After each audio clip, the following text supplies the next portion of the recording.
1 in 5 sellers had to cut their price. Here's what that's actually telling you. Stay tuned and I'll report in. We'll talk about open house activity, interest rates, new listings, a lot of stuff. So hang in there for the report. So everyone's quoting the number of homes that have sold above listing price, but the other side of the equation is much more useful.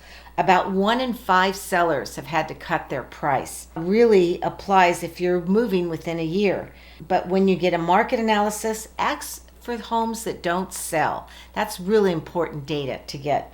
I track this closely because it's useful when you're planning to list your home, especially in this market. So where are we at with interest rates today? My mortgage broker indicated that rates spent another week near their highest level of the year. But there are some interesting things happening beneath the surface. The 10-year Treasury yield is hovering near 4.75%. That's roughly its high for 2026. So far that level has acted as a ceiling.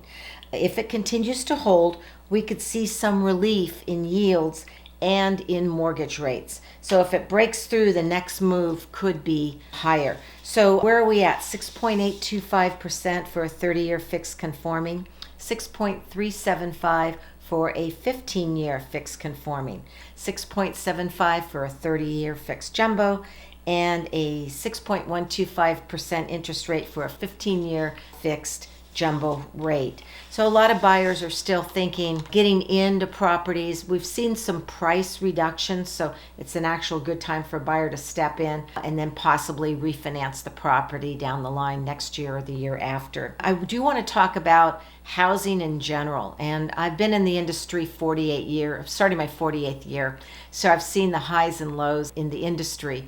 But the one thing that has stayed steady in the state of California, anywhere you are, is that we have 2.5 million homes short of the housing that we need for population. I picked up that statistic. I think that was in the San Jose Mercury News from a homeless expert. She lives in Oakland, and she indicated that statistic holds for California, which is one of the reasons why there's so much homelessness. But where that translates as a buyer or seller, the buyer still has, in my view, limited inventory to pick from.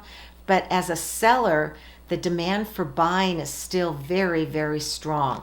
No matter what kind of market you're in, we still have a shortage of homes, and we know that a supply and demand cycle, which is economics 101, still translates into a good pricing for sellers and good future appreciation. If you do buy to get in and want to sell your home 5 to 10 years down the line, you should have some good appreciation because the supply is still short. So let's talk about the open house activity that we had this weekend. I had 3371 Hostetter Road in San Jose open, and that was I think a fairly good open house. It was the second weekend.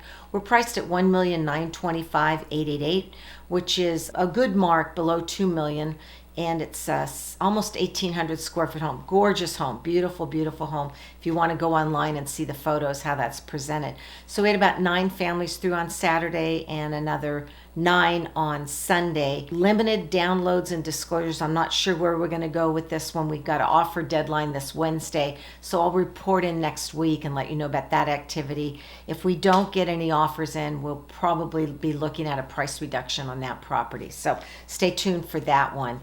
So let's talk about some great places in and around Milpitas where my listings are offering a great location. So looking at 1081 North Abbott Avenue in Milpitas, that is a 3-bedroom, 2-bath condo. I've got that coming on the market the weekend of September 19th and 20th from 2 to 4. That will be priced at $748,888. It's a great downstairs end unit. Great opportunity to get in and buy property, especially a good low rate condo. And that property is near Hall Park, by the way. That's a pickleball court, great park. It's also near Kirtner Elementary School, so that's a good one. And then 1662 Everglades Drive in Milpitas. We're prepping that one now. That's in Parktown. 3-bedroom, 2-bath, about 1,200 square feet. $1,398,888. We're doing some fresh painting in and out, new LVP flooring, new quartz counters in the kitchen, brand new master bath, and again, If I didn't give you the date, it's the 19th and 20th of September, also from 2 to 4. And that one is near Murphy Park in Milpitas. That's a great location and a great park. And then 1750 Tahoe Drive in Milpitas. That is $1,750,000. That's a 4-bedroom, 2-bath, about 1,504 square feet. And that's going to be a really, really great park. I know it's marked into October, but you can mark your calendars now if you're looking for a great home that's near Senate Elementary School and also near Murphy Park in Milpitas. So that's another great park that's a big attraction in the city of Milpitas. And that open house weekend is October 10th and 11th. So I've got on the books coming up 1464 Edsel Drive in Milpitas. Not sure if we'll get that on this year, but that's files made for that. 390 Monmouth Drive. I talked to the seller this weekend. They're still working on that one. 5-bedroom, 3-bath, 1,700 square feet. And then I've got a property on Lacey Drive that we're going through a probate sale, and hopefully that will get listed maybe in about 2 or 3 weeks. So stay tuned. I'll give you some data on that one. That should be a great opportunity to come in and refresh that home and make it great. It's a 2-story home in a wonderful, wonderful neighborhood. So stay tuned for that one. All right, if you want to get your home ready for this amazing market, give me a call, 408-945-8988 or giordanodj@aol.com. I look forward to talking to you and see you next week on the video. Thank you. Bye-bye.